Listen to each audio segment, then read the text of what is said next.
Waalaikumsalam warahmatullahi.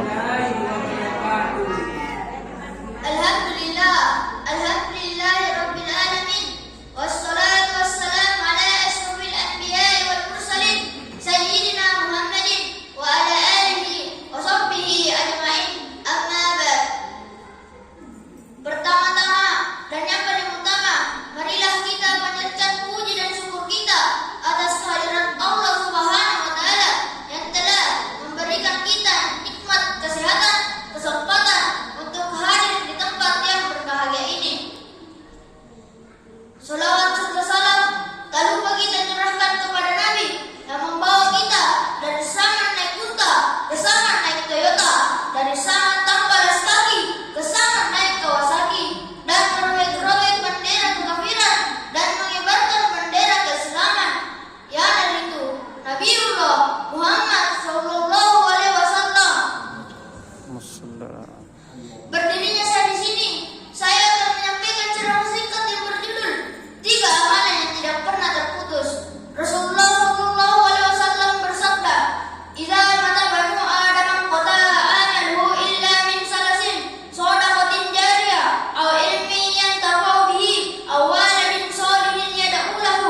Artinya, ketika seorang telah meninggal dunia, maka terputuslah semua amalannya kecuali 3 perkara, yakni sedekah jariah, ilmu yang bermanfaat, dan anak soleh yang berdoa untuknya.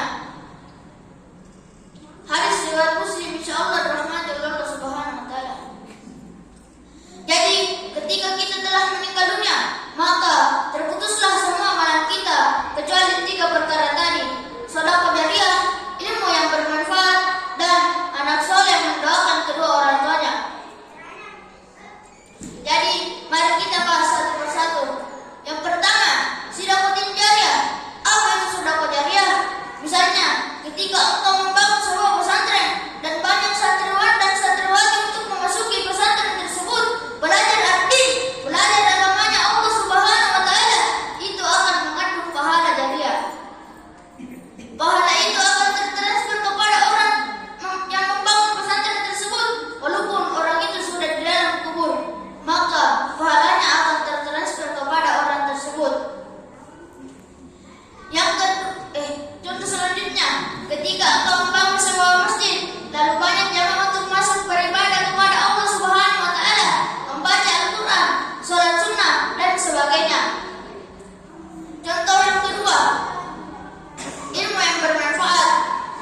Ketika kita mempunyai ilmu yang bermanfaat, lalu kita mengajarkannya kepada saudaramu, lalu saudaramu mengajarkannya kepada temannya, dan seterusnya, itu akan mengandung pahala. Pahala itu akan tertransfer kepada orang tersebut, walaupun orang itu sudah di dalam kubur, maka pahalanya akan tertransfer kepada orang tersebut.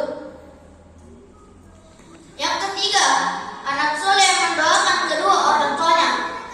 Bapak-bapak, ibu-ibu yang dirahmati oleh Allah Subhanahu wa taala, ketika kita mempunyai anak, bimbing anak kita dengan baik. Ketika anak kita dipergaulkan dengan baik, maka baik pula anak kita. Ketika kita mempergaulkan anak kita dengan buruk, maka buruk pula anak kita. Contohnya, ketika kita berteman dengan penjual minyak wangi, walaupun kita tidak diberi minyak wangi, kita akan mencium baunya. Dan ketika kita berteman dengan pandai besi, walaupun kita tidak diberi